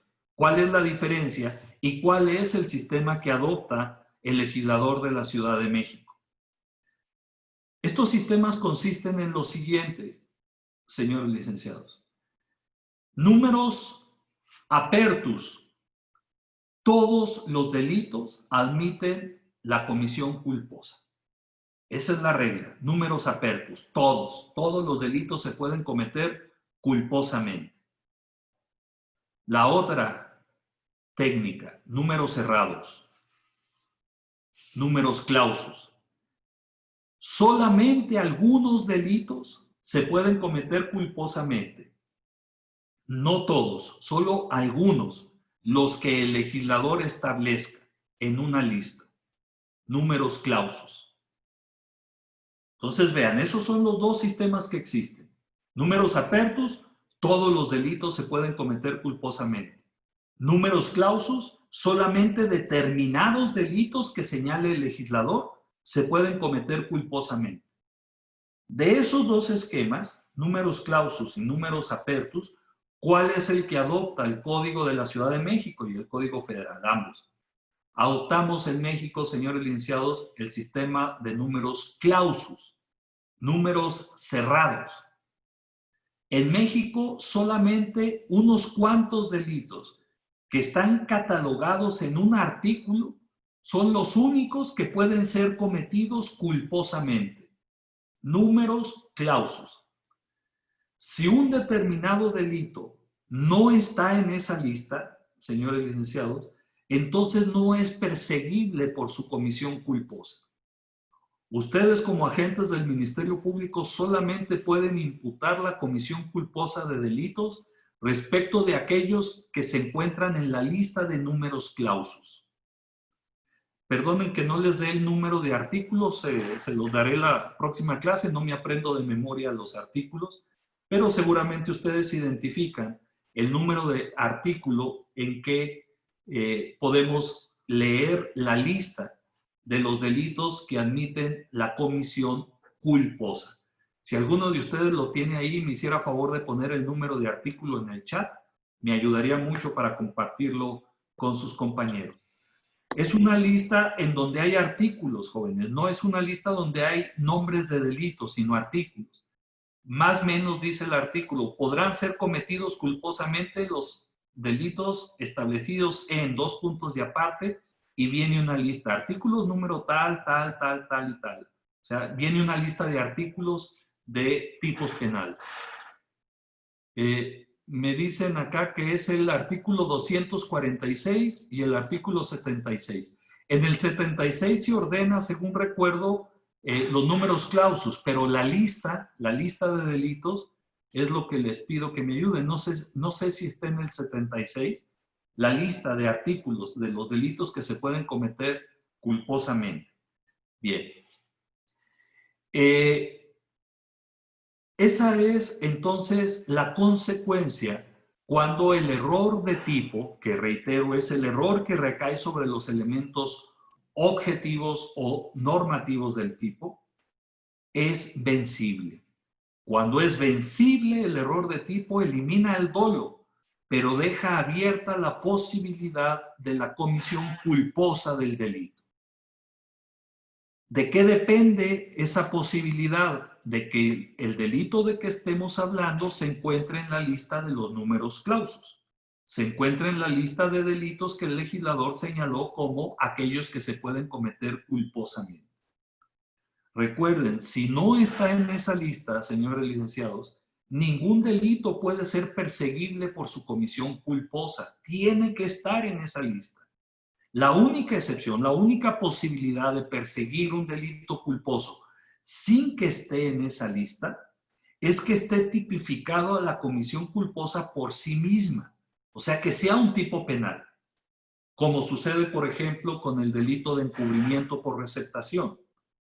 Es la comisión culposa de un delito. Ese delito de encubrimiento por receptación no está en la lista de números clausus, ¿ok? Pero está tipificado por sí mismo como un delito. Esa es la única excepción. Si no está en la lista de números clausus, no se puede perseguir. Entonces, me confirman que es el artículo 76 del Código Penal. Muchas gracias. Si no está en esa lista, no puede ser perseguible por su comisión culposa, a menos que el delito esté tipificado por sí mismo como delito en un tipo penal autónomo. Bien. ¿Qué pasa si el error de tipo es invencible? ¿Qué pasa si en consideración del juez, en consideración del juzgador, el error en que se encuentra el sujeto activo es insuperable? No importa lo que haga o lo que hubiera hecho, no había posibilidad alguna de que saliera de su error. ¿Qué pasa en ese supuesto? Bien, cuando en consideración del juez el error de tipo es invencible, elimina el dolo y también elimina la culpa. Es decir, se genera atipicidad. Atipicidad. La conducta de aquella persona no será típica, porque no es ni dolosa ni culposa. Es atípica, porque el juez ha considerado que el error de tipo es insuperable. Se ha presentado una desgracia, pero no había manera de salir del error en que se encontraba el sujeto activo. Así que el juez concluirá que no se surten siquiera los extremos del injusto. Tenemos una conducta que dañó un bien jurídico tutelado. Sin embargo, ese daño se propició bajo un esquema de error en alguno de los elementos objetivos o normativos del tipo. Y como en consideración del juez ese error era invencible, entonces se elimina tanto el dolo como la culpa y se genera atipicidad. Cuando un abogado defensor, señores licenciados, presenta su teoría del caso basada en el error de tipo, ustedes deben estar muy atentos a identificar, como agentes del Ministerio Público, si el error de tipo que alega la defensa lo considera vencible o invencible.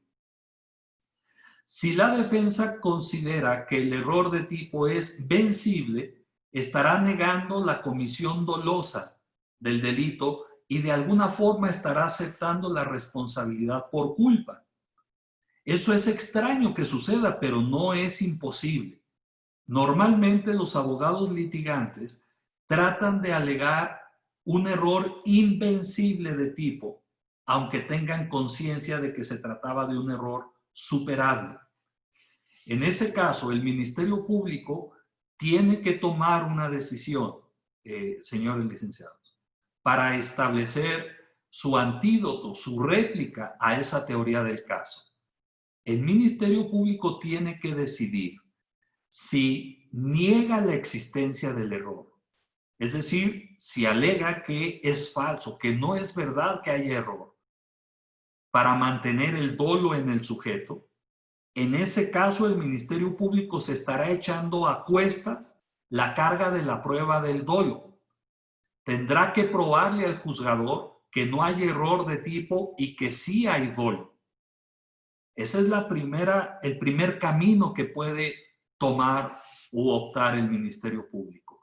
El segundo camino, señores licenciados, es argumentar que el error de tipo, si bien se presentó, era vencible. Para de esta manera entonces el agente del Ministerio Público bordar sobre la responsabilidad por la comisión culposa del delito. ¿Qué ganaría con esto el agente del Ministerio Público? Pues ganaría la certeza de la imputación. porque ya no tendría la obligación de probar el dolo. Como hay un error de tipo, si el Ministerio Público convence al juez que ese error de tipo era vencible o superable, entonces el juez, si está dentro de los números clausus, condenará por la comisión culposa del delito. En cambio, si el Ministerio Público niega la existencia del error, entonces estará asumiendo la obligación de probar el dolo. No siempre hay que ir por lo más grave, por lo más drástico, señores licenciados. No siempre hay que buscar la comisión dolosa del delito. A veces es evidente que hay culpa, que hay error.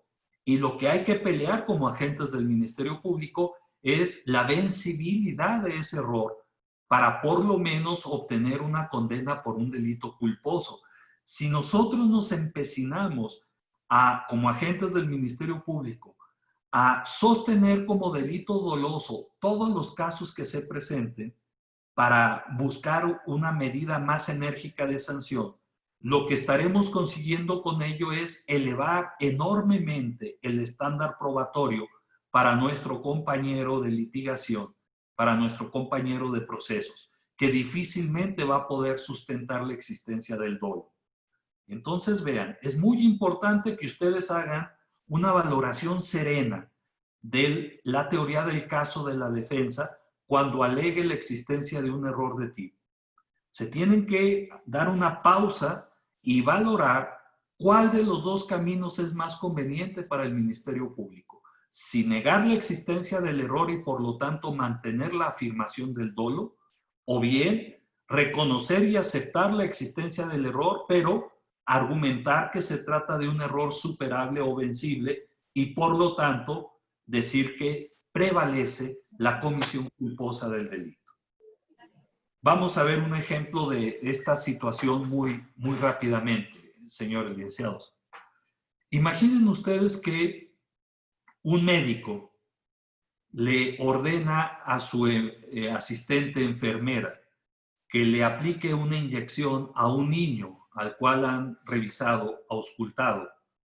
Y el médico toma un medicamento equivocado y se lo da a la enfermera. Se equivoca el médico de frasquito, de ampolleta, y le da un medicamento erróneo.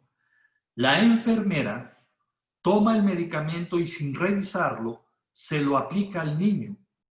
Y eso le genera una reacción alérgica que le causa finalmente la muerte al niño. Imaginemos ese caso en manos del Ministerio Público. ¿Tendremos que imputarle la muerte del niño por dolo a la enfermera y al médico? En este caso a la enfermera, que es en quien induce el error. ¿O no hay error? Los dos caminos que tiene el Ministerio Público son reconocer que hay un error, la enfermera no quería matar al niño. Sin embargo, ese error es superable porque el medicamento estaba etiquetado, porque su apariencia es completamente diferente a la apariencia del medicamento correcto, porque la enfermera tiene preparación y capacitación especial, porque la enfermera ha colocado ese medicamento en una gran cantidad de pacientes previamente y era perfectamente posible que identificara que se trataba de un medicamento diferente. Ese es un primer camino por parte del Ministerio Público. Pero si el Ministerio Público no quiere aceptar la existencia del error, por presión mediática, por presión de la familia del menor, como que homicidio culposo, pues si la enfermera claramente y con toda la intención del mundo le puso la inyección, sí, pero ¿cuál era la finalidad de la enfermera? Si el Ministerio Público opta por mantener la existencia del dolo, es decir, por negar la existencia del error, entonces tendrá que probar en juicio, señores licenciados, que la enfermera tenía plena conciencia de todos los elementos objetivos del tipo y que su intención, su finalidad al aplicar el medicamento era justamente privar de la vida al menor.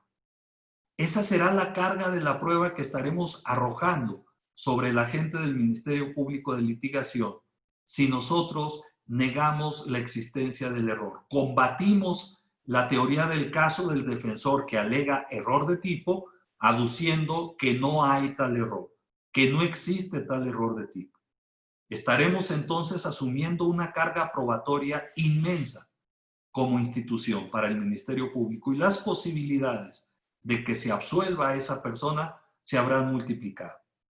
En cambio, si nosotros asumimos la existencia del error, pero combatimos la vencibilidad o invencibilidad del error, tendremos una mejor oportunidad de una condena para un delito culposo. Esa es la decisión que debe tomar el agente del Ministerio Público para enfrentar un alegato de error de tipo en un caso en particular, como teoría del caso. Así que entonces vean, el error de tipo conceptualmente es aquel que recae sobre cualquiera de los elementos objetivos o normativos del tipo, con excepción de la identidad del sujeto pasivo como titular del bien jurídico afectado. El efecto del error de tipo es diferente según se trate de un error de tipo vencible o invencible. Ambas clases de error, tanto el vencible como el invencible, están reconocidos y regulados en el código. Según el código, los efectos del error de tipo invencible son eliminar el dolo y eliminar la culpa, es decir, generar atipicidad. En cambio, según el propio código, si el error de tipo es vencible, elimina el dolo, pero deja subsistente la posibilidad de comisión culposa del delito. ¿De qué depende esta posibilidad?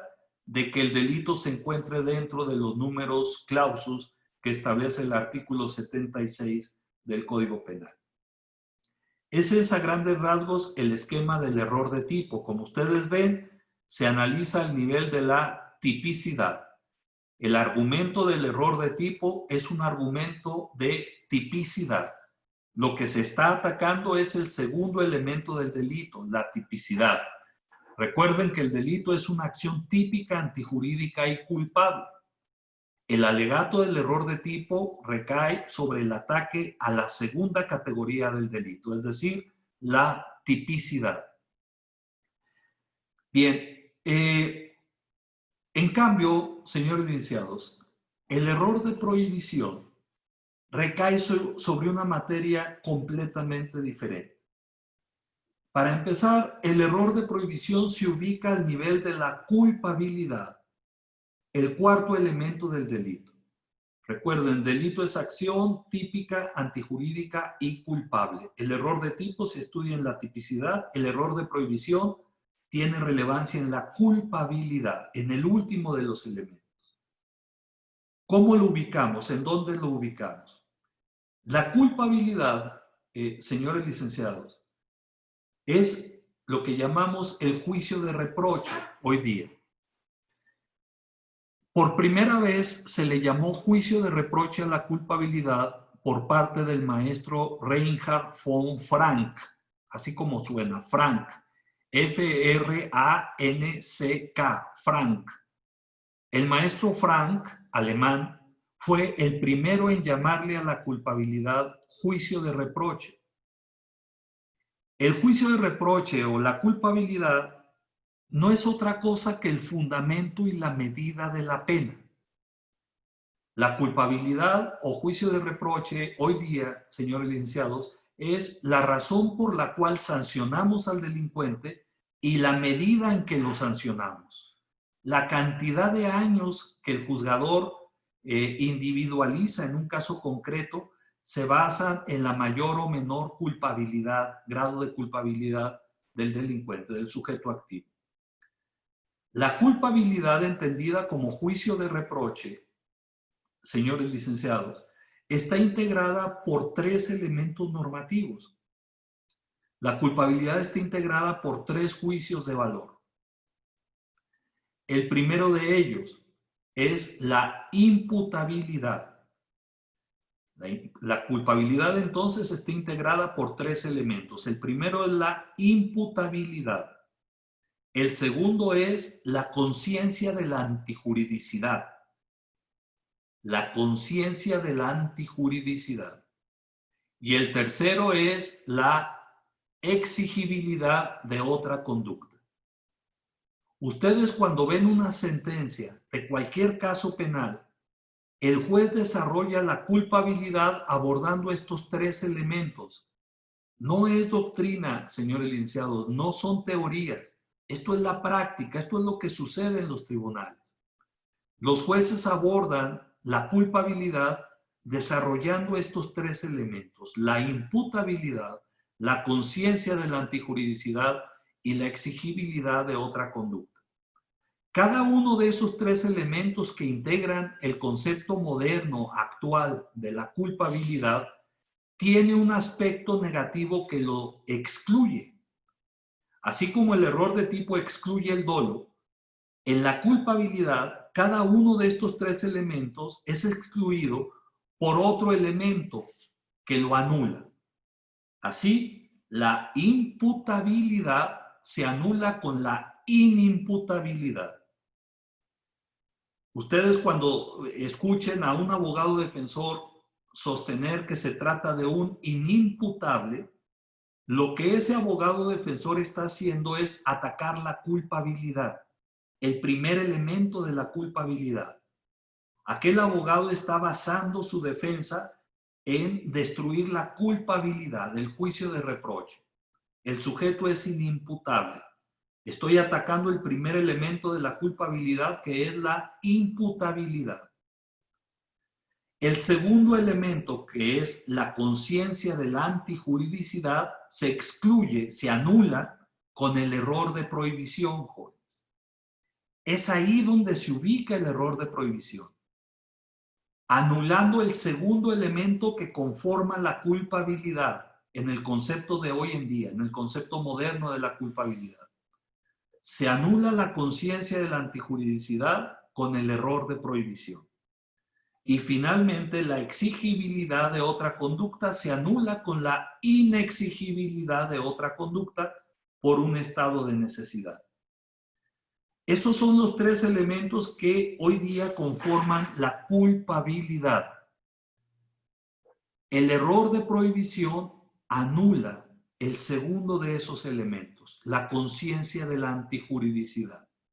Entonces vean, la ubicación técnica de los dos errores es diferente. El error de tipo se ubica al nivel de la tipicidad. El error de prohibición se ubica al nivel de la culpabilidad, concretamente al segundo elemento integrante de la culpabilidad. El error de prohibición niega que el sujeto haya tenido conciencia de la antijuridicidad. Es decir, que el sujeto haya estado consciente que lo que estaba haciendo era contrario a la ley. Aquella vieja máxima, señores licenciados, aquel viejo principio que nos enseñaron a la mayoría de todos nosotros, nuestros maestros en la licenciatura, que decía que la ignorancia de la ley no excusa su cumplimiento. ¿Se acuerdan? A todos nos enseñaron ese principio. Pues bien, hoy en día la ignorancia de la ley, jóvenes, sí excusa su cumplimiento, siempre y cuando esa ignorancia no sea atribuible al propio ciudadano. Cuando el ciudadano no tiene manera de conocer la ley porque el Estado no la ha puesto a su alcance, o cuando el Estado ha incurrido en un error, por ejemplo, al publicitar una ley, entonces no podemos pedirle a una persona que cumpla una ley que no está a su alcance conocer. El error de prohibición se hace cargo justamente de esa situación. Se hace cargo del caso en que una persona ignora inculpablemente, la ley. Una persona desconoce la ley y por lo tanto no la puede cumplir. Y ese desconocimiento de la ley no le es imputable al propio sujeto. Si se dan esos requisitos, entonces estaremos ante un error de prohibición que puede llegar a anular la culpabilidad y por lo tanto anular la existencia del delito. No habrá delito, jóvenes, por haber ignorado la ley inculpablemente. Ese es el error de prohibición. Vamos a ver en qué consiste algunos ejemplos del error de prohibición. Se van a sorprender ustedes porque seguramente cuando mencioné hace un rato que la ignorancia de la ley sí excusa su cumplimiento, ustedes seguramente pensaron, no, ese es un error, está equivocado. ¿Cómo va a ser que alguien se aproveche o saque provecho de su ignorancia de la ley? Nomás eso faltaba, ¿no? Además de que ignora la ley, todavía alega esa ignorancia para no cumplirla. ¿Qué le pasa? No, esto es así, jóvenes. Porque puede ser que la persona desconozca la ley por causas que no le son imputables. Puede incurrir en un error que no le es imputable en el conocimiento de la ley. Les voy a dar muchos ejemplos conforme avancemos el curso. En esos casos, la ignorancia de la ley sí opera en favor de la persona, porque ignora la ley por una causa que no le es imputable a él. Así, el error de prohibición puede recaer sobre 3 materias de acuerdo al Código de la Ciudad de México. El error de prohibición puede recaer sobre la existencia de la ley. Ese es el primer error de prohibición. La existencia de la ley. El sujeto cree que la ley ya está vigente y todavía no entra en vigor, por ejemplo. Eso es un error de prohibición respecto a la existencia de la ley. Segundo supuesto, el error que recae sobre el alcance de la ley. El sujeto activo conoce la existencia de la ley, pero supone erróneamente que está fuera de su ámbito de aplicación, fuera de su alcance de aplicación. Ese es el segundo supuesto. Tenemos entonces el primero, el sujeto desconoce la existencia de la ley. Segundo supuesto, el sujeto desconoce el alcance de la ley. Y tercer supuesto, el sujeto incurre en un error respecto de una causa de justificación. Es decir, el sujeto cree que está actuando bajo el amparo de una causa de justificación que en realidad no existe. Como ustedes saben, hay 4 causas de justificación en nuestro código: la legítima defensa, el estado de necesidad, el cumplimiento de un deber y el ejercicio de un derecho. Repito, hay 4 causas de justificación: la legítima defensa, el estado de necesidad, el cumplimiento de un deber y el ejercicio de un derecho. Cuando una persona, señores licenciados, cree erróneamente que está actuando en cualquiera de esas causas de justificación, cree que lo están agrediendo y que está actuando en legítima defensa cuando en realidad nadie lo agredía, cree que tiene derecho a hacer algo, el ejercicio de un derecho, cuando en realidad no tiene ese derecho. Imaginen un padre de familia que cree que tiene derecho a golpear a sus hijos para educarlos, cuando obviamente no tiene ese derecho.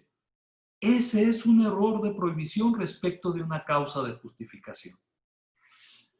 A los 2 primeros supuestos, señores licenciados, el error respecto a la existencia de la ley o el error respecto del alcance de la ley se le denomina error de prohibición directo. Al segundo supuesto, el error respecto a una causa de justificación se le denomina error de prohibición indirecto. Por aquí me ponen legítima defensa putativa. Es correcto. La persona cree que se está defendiendo, que está obrando en legítima defensa, cuando en realidad nadie lo está atacando.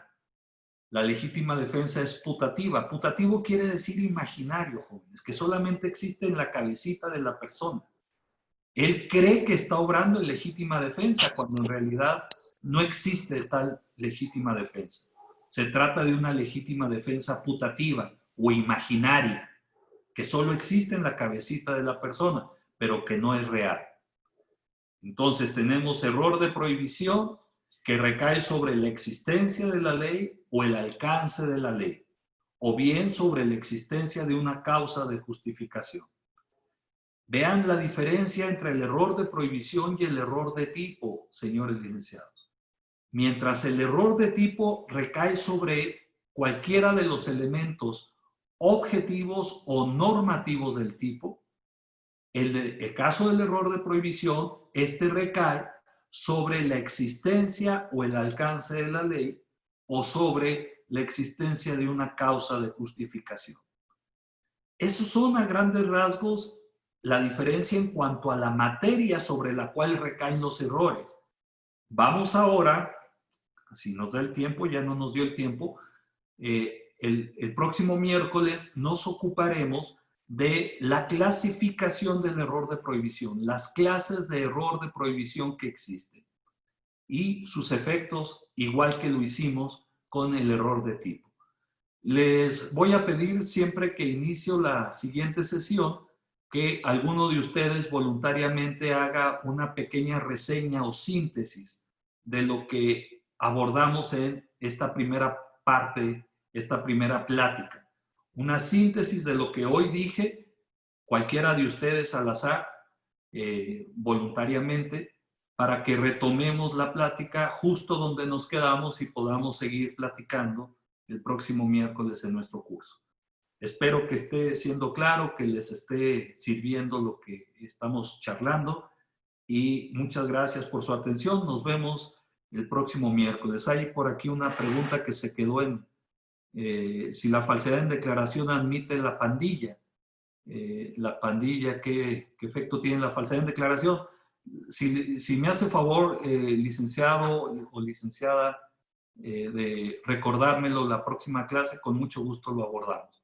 Si hay o no hay pandilla en los delitos de falsedad, o cómo es que impacta la pandilla como calificativa en la coautoría, por ejemplo, si pueden coexistir. Lo veremos la próxima clase, les agradezco mucho su atención y nos vemos entonces el próximo miércoles. Muchas gracias y que tengan buena tarde.